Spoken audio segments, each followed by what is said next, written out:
जी अस्सलाम वालेकुम। बेटा जी, उम्मीद करता हूँ आप सब खैरियत से होंगे।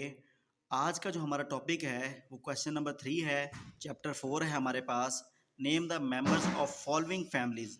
हमने एक फैमिली दी हुई है, उसके मेंबर्स का नाम बताना है। वो सबसे पहले हमारे पास है अल्कली मेटल्स। हमारे पास जो सबसे पहला ग्रुप है एक पीरियोडिक टेबल का। अब आपके पास ग्रुप क्या होता है, जब आप पीरियोडिक टेबल देखेंगे तो उसमें जो सबसे पहली, इसको हम ग्रुप 1 कहते हैं। उसमें कौन कौन से मेंबर दिए हुए हैं? अल्कली मेटल्स में hydrogen, lithium, sodium, rubidium, potassium, caesium और फ्रांसियम। ये हमारे पास अल्कली मेटल्स दी हुई हैं जो ग्रुप 1 की हैं। अच्छा, अब इनको हमारे पास, हमने इसको ग्रुप 1 में क्यों रखा हुआ है? वो इसकी है हाईली रिएक्टिव। उसकी क्या प्रॉपर्टी है या क्या खूबी है कि उसको हमने ग्रुप 1 के अंदर रखा हुआ है? वो है कि हाईली रिएक्टिव। ये बहुत ज़्यादा रिएक्टिव करती हैं, रिएक्टिव होती हैं या दूसरों से रिएक्ट करती हैं। इस वजह से इसको कहा हुआ है हमने ग्रुप 1 का मेंबर है। अब वो बेटा क्या रीज़न है उसकी?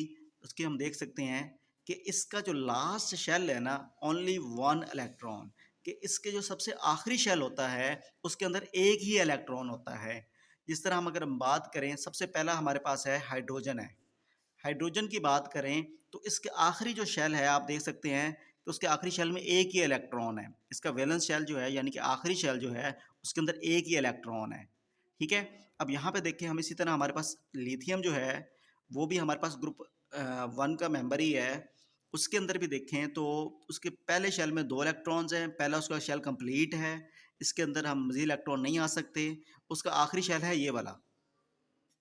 इस आखिरी शेल में कितने इलेक्ट्रॉन हैं? एक इलेक्ट्रॉन है। तो इसकी ये जो प्रॉपर्टी है कि उसके आखिरी शेल में एक इलेक्ट्रॉन है, इसकी वजह से उसको हमने ग्रुप 1 के अंदर भी रखा हुआ है।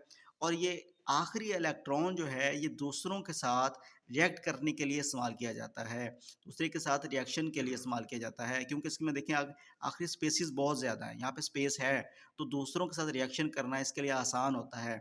इसी तरह हमारे पास लिथियम भी है, उसके आखिरी शेल में एक इलेक्ट्रॉन है, इसलिए ये भी जो है ये रिएक्शन करने के लिए बहुत ज़्यादा इस्तेमाल किया जाता है। ठीक है, ये बहुत ज़्यादा रिएक्टिव होते हैं। हाँ जी। नेक्स्ट जो हमारे पास है, नेक्स्ट फैमिली जो हमारे पास है वो है नोबल गैसेस की। आपने इनके नाम याद करने हैं लॉन्ग क्वेश्चन में। देखो बेटा, हमारे पास क्या है, नोबल गैसेस जो हैं ये बहुत ही रेयर हैं और ये बहुत ही इम्पॉर्टेंट फैमिली है आपके पीरियोडिक टेबल की। देखो बेटा, इसमें हमारे पास इसकी सबसे पहले प्रॉपर्टी क्या है कि इसके अंदर क्या खूबी है, तो वो है इसका वैलेंस शेल, यानी कि आखिरी शेल जो होता है या लास्ट शेल जिसको हम कह सकते हैं, वो कंप्लीट होता है। वो क्या होता है आपके पास? वो कंप्लीट होता है, मतलब कि इसके आखिरी शेल में इलेक्ट्रॉन ना तो आ सकते हैं और ना इसके अंदर जा सकते हैं। ठीक है। तो हमारे पास क्या है, इसका आखिरी शेल जो है वो कंप्लीट होता है, इसलिए ये किसी दूसरे के साथ रिएक्ट नहीं करता। ये नॉन रिएक्टिव होते हैं, यानी कि ये रिएक्ट नहीं करते किसी के साथ भी, इनका रिएक्शन किसी के साथ नहीं होता, इसलिए क्या होते हैं, नॉन रिएक्टिव होते हैं। हमारे पास क्या है, अगर हम बात करें इसके हीलियम की, यहाँ पे हीलियम दिया हुआ है। इसके अगर हम एटॉमिक स्ट्रक्चर की बात करें तो यहाँ पे देखो बेटा, हमारे पास यहाँ पे दरमियान में न्यूक्लियस है और उसके बाहर ये इलेक्ट्रॉन रिवॉल्व कर रहे हैं। ये इसका के शेल है। के शेल की प्रॉपर्टी ये होती है कि इसके अंदर ज़्यादा से ज़्यादा दो इलेक्ट्रॉन आ सकते हैं। अब यहाँ पे देखो बेटा, इसमें दो इलेक्ट्रॉन्स कंप्लीट हैं, तो ये अब इसका जो पहला के शेल जो है वो कंप्लीट हो गया है। इस वजह से ये किसी दूसरे के साथ रिएक्ट नहीं करेगा, ये हमेशा जो है वो एच ई की फॉर्म में ही होगा, ये किसी दूसरे के साथ मिला हुआ नहीं होगा। इसी तरह अगर हम बात करें नियॉन की, नियॉन का भी देखें बेटा, हमारे पास इसका एटॉमिक नंबर 10 होता है।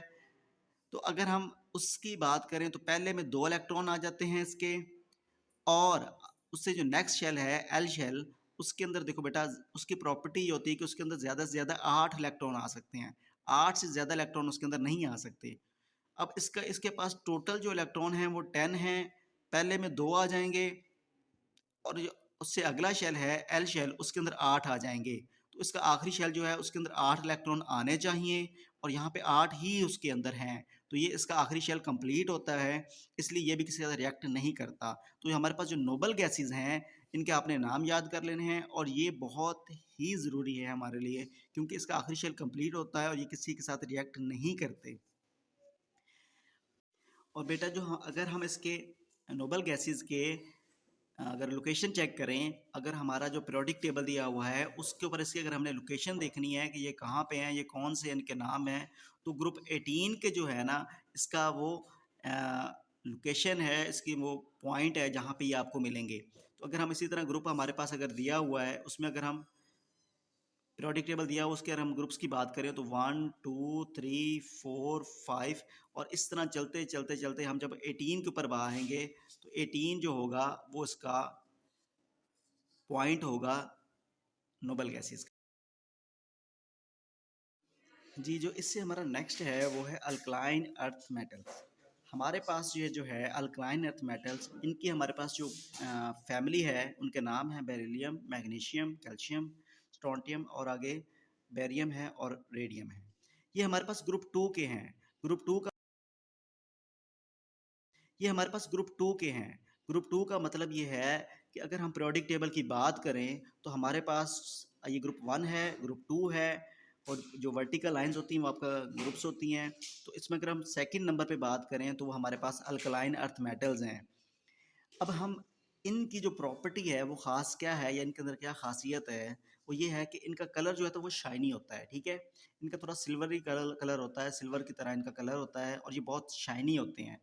और उसके अलावा इनकी दूसरी प्रॉपर्टी वो क्या है, high melting and boiling point. मतलब इनको जो मेल्ट करना है, इनको पिघलाना है, वो इनका बहुत ज़्यादा होता है। उनको मतलब बहुत ज़्यादा टेम्परेचर में चाहिए इनको पिघलाने के लिए या इनको मेल्ट करने के लिए। अच्छा, इसके बाद हमारे पास जो नेक्स्ट फैमिली है वो है हैलोजेंस। हैलोजेंस जो होते हैं वो हमारे पास ग्रुप नंबर 17 है, जो हमारे पास पीरियोडिक टेबल के ऊपर इनकी लोकेशन है। इनकी अगर हमने लोकेशन चेक करनी है तो वो ग्रुप 17 है।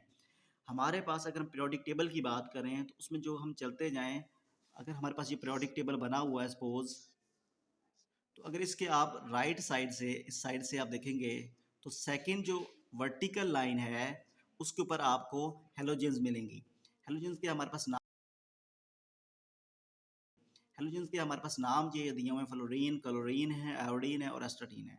ये हमारे पास जो हैं, ये हमारे पास ग्रुप 17 के ऊपर ये आपको मिलेंगी। और इनकी ख़ास प्रॉपर्टी क्या है कि ये हमारे पास फॉर्म आयोनिक क्रिस्टल, ये क्रिस्टल बनाते हैं। जिस तरह आपने देखा होगा डायमंड है, ठीक है, आपने नमक देखा होगा, नमक भी थोड़ा उसकी जो अगर हम बात करें तो वो क्रिस्टल की शक्ल में होती है, ठीक है। जिस तरह आपका शीशा है इस तरह की तरह इनकी भी चमक होती है। तो हेलोजेंस जो हैं वो हमारे पास क्या है, आयोनिक क्रिस्टल्स की फॉर्म में पाए जाते हैं, इसलिए इनको हमने क्या दिया हुआ है, हेलोजेंस का नाम दिया हुआ है।